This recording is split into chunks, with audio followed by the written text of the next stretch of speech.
The Grand Council chamber on Planet Nexus sparkled like a diamond under twin purple suns. Crystalline spires stretched toward the violet sky, their surfaces reflecting the anxious faces of 256 galactic representatives. Ambassador Razak of the Centaurian Empire stood at the central podium, his scaled skin shifting from deep blue to angry red as he addressed the assembly. My fellow council members, Razak's voice boomed through the chamber. These humans, these primitives, they've barely mastered nuclear fusion, yet they dare to establish colonies on Mars. He slammed his three-fingered hand on the podium. Yesterday, they rejected our generous offer to join the Galactic Alliance as a protectorate species.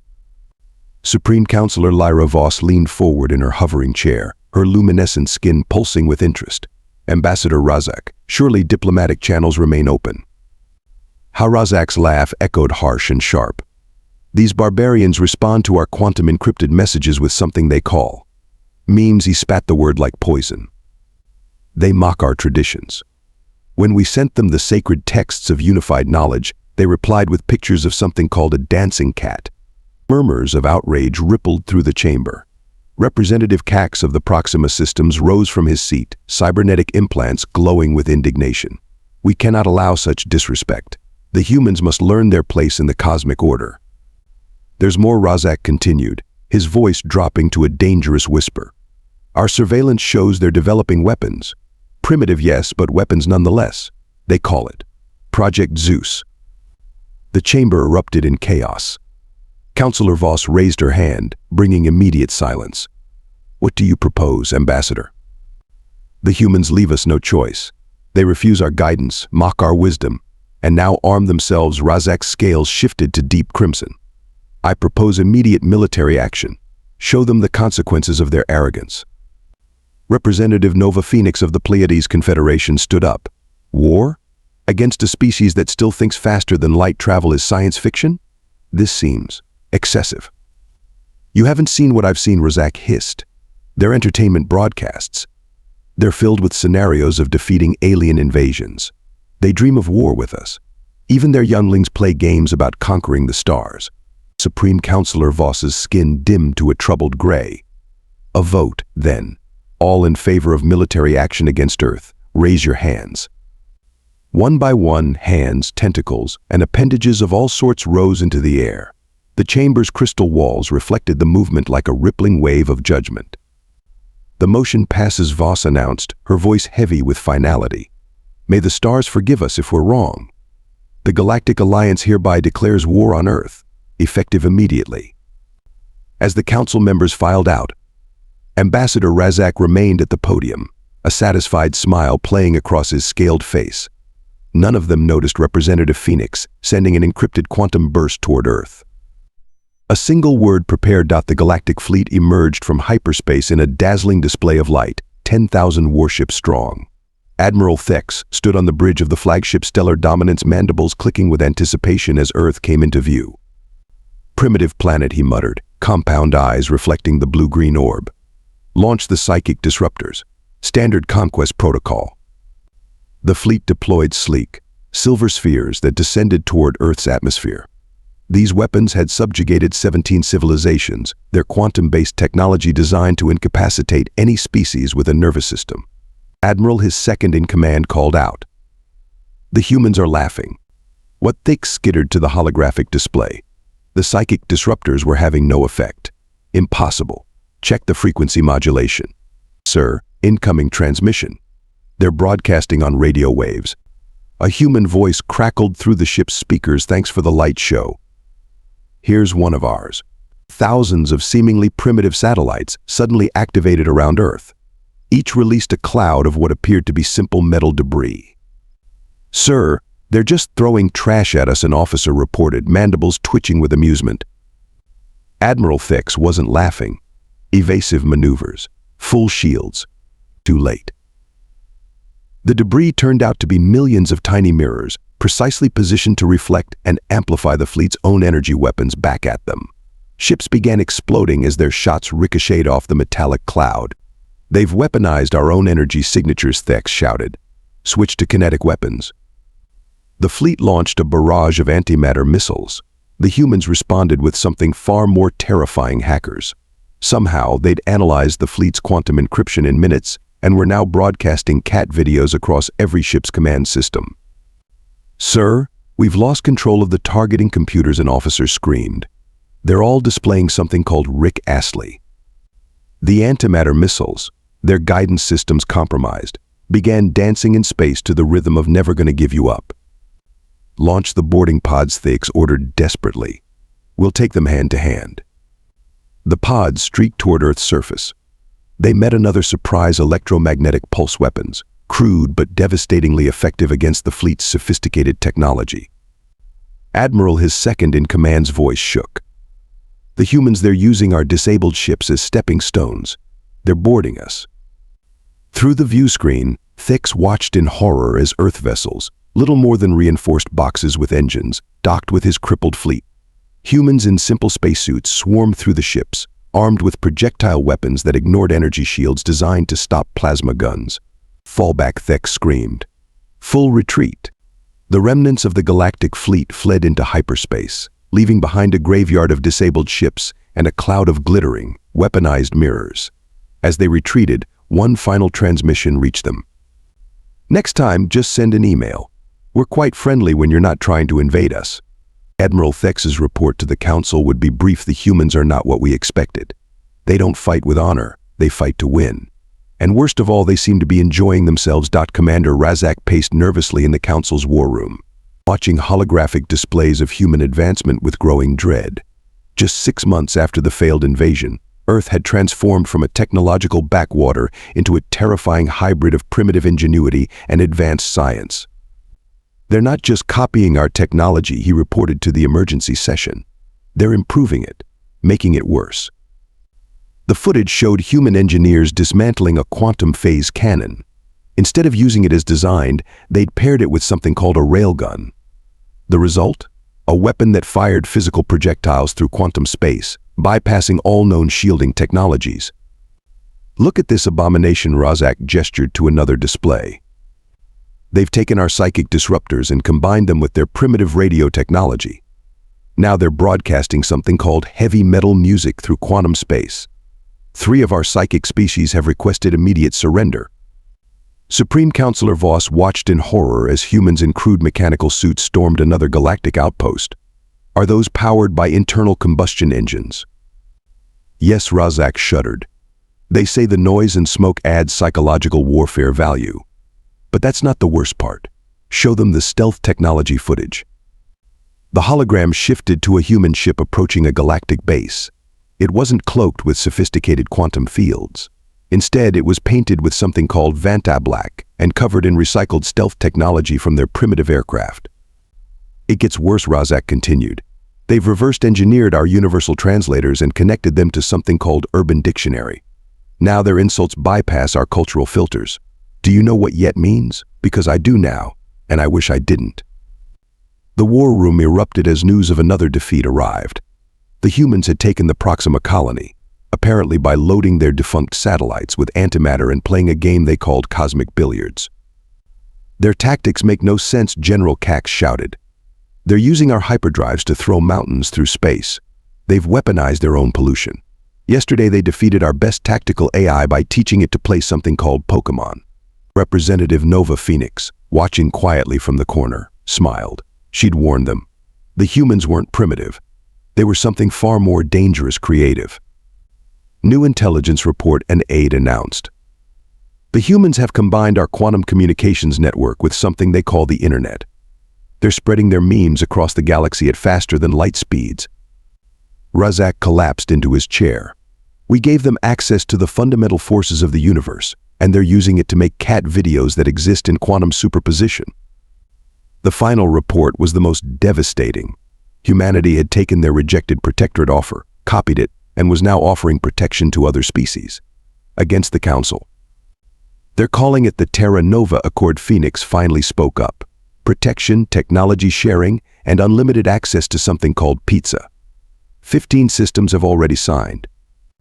Razak's scales had turned a pale, sickly blue.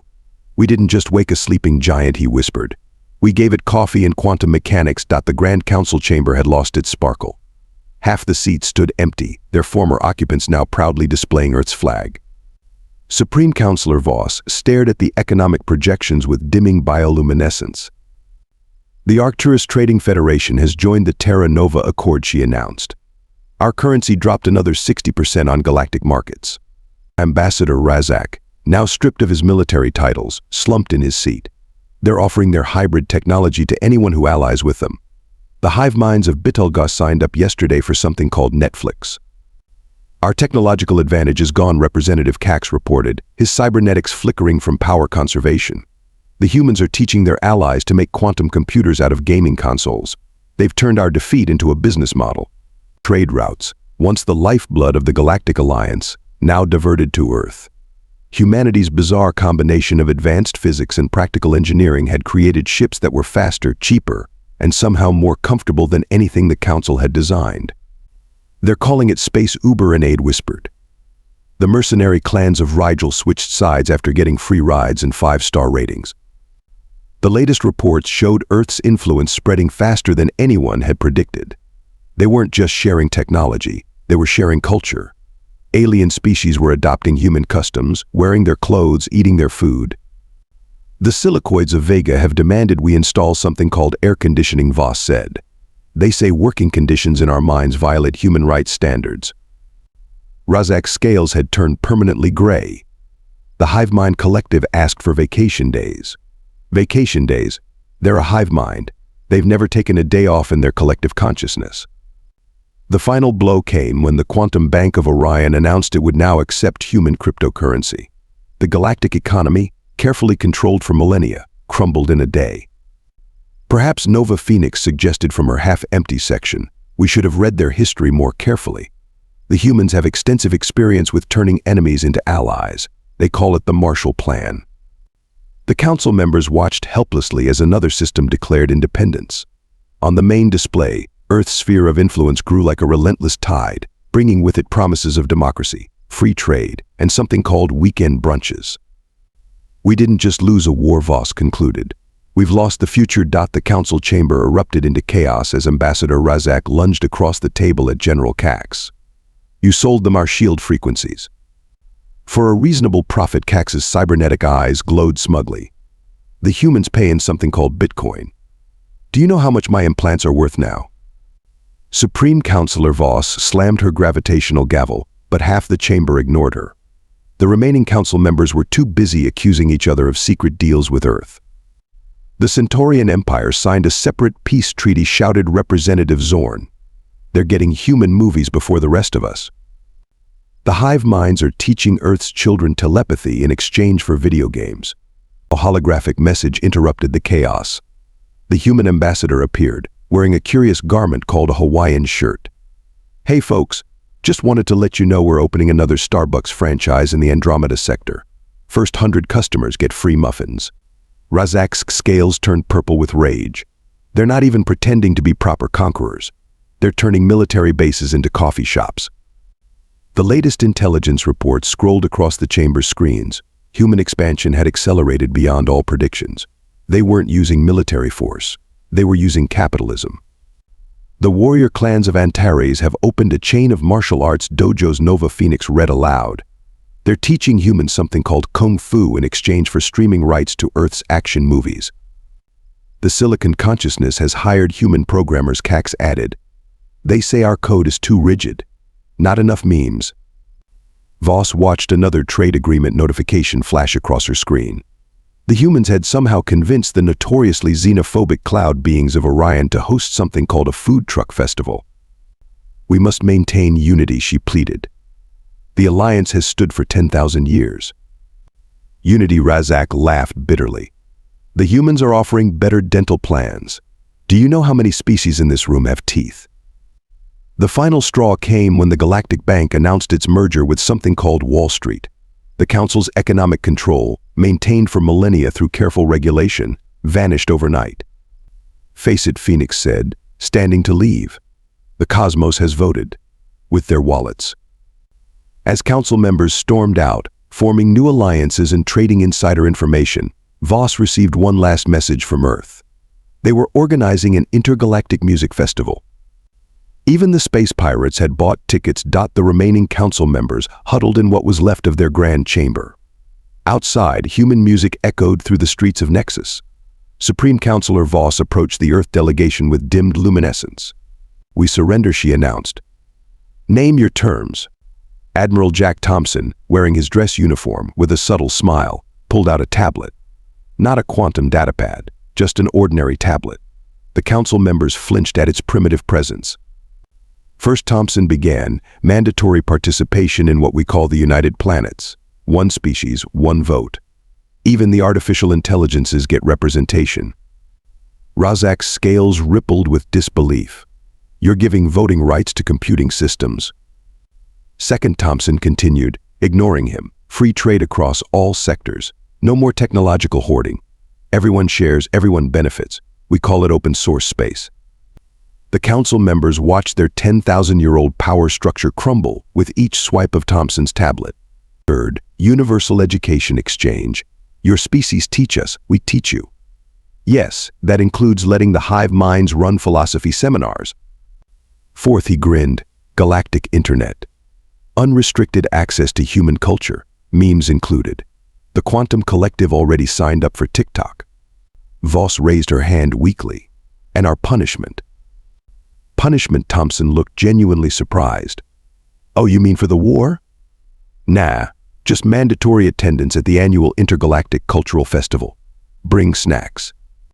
Nova Phoenix, now wearing an Earth diplomatic pin, stepped forward. "The humans believe in something called rehabilitation over retribution." "But we tried to conquer you," Razak burst out. Thompson shrugged. "So did the British once upon a time. Now we're best friends. Speaking of which, fifth condition tea in coffee shops on every space station." The final document wasn't a surrender treaty. Earth called it the Galactic Cooperation and Cultural Exchange Agreement. It promised peace, prosperity, and premium streaming services to all sentient species. "Sign here," Thompson pointed to his tablet. "And welcome to humanity's version of civilization. Trust me, it's more fun than the old one." As the former council members signed, fireworks lit up Nexus's sky. Not quantum energy displays, just good old-fashioned gunpowder and chemistry. Somehow, that made them more beautiful. 10 years after the surrender, Ambassador Razak sat in a busy cafe on Nexus, sipping something called a caramel macchiato. His scales, now permanently set to a peaceful blue, reflected holovids showing the latest human innovations. The war that lasted 6 months had transformed the galaxy. More than 10 millennia of council rule. Humans hadn't just won. They'd revolutionized everything. Quantum-powered smartphones connected species across the cosmos. The hive minds ran popular social media platforms. Even the warrior clans had switched from conquest to competitive gaming tournaments. "Hard to believe we thought they were primitives," Nova Phoenix said, joining him with her own drink. She'd become Earth's ambassador to the United Planets, bridging old and new. Above them, ships of every design crossed the sky. Elegant council vessels flew alongside practical human crafts and bizarre hybrid designs. No one cared about technological superiority anymore. They only cared if it worked. "The humans taught us something precious," Phoenix continued. "Progress isn't about perfection. It's about adaptation." A group of young aliens passed by, wearing Earth fashion and speaking a mix of languages. They carried quantum tablets loaded with games, movies, and scientific papers. "You know what the humans call this era?" Razak asked, watching them. "The Great Convergence. When the galaxy finally learned to have fun." The latest reports showed unprecedented growth in art, science, and culture. Species that once fought now collaborated on projects combining their unique perspectives. Ancient council technology merged with human ingenuity, creating wonders no one could have imagined alone. As night fell, Nexus lit up with signs in every language. Restaurants served fusion cuisine. Music from across the cosmos filled the air. And somewhere, in a quantum server farm, an AI was teaching ancient meditation techniques to human children. The war had ended. The Renaissance had begun, and the galaxy was better for it.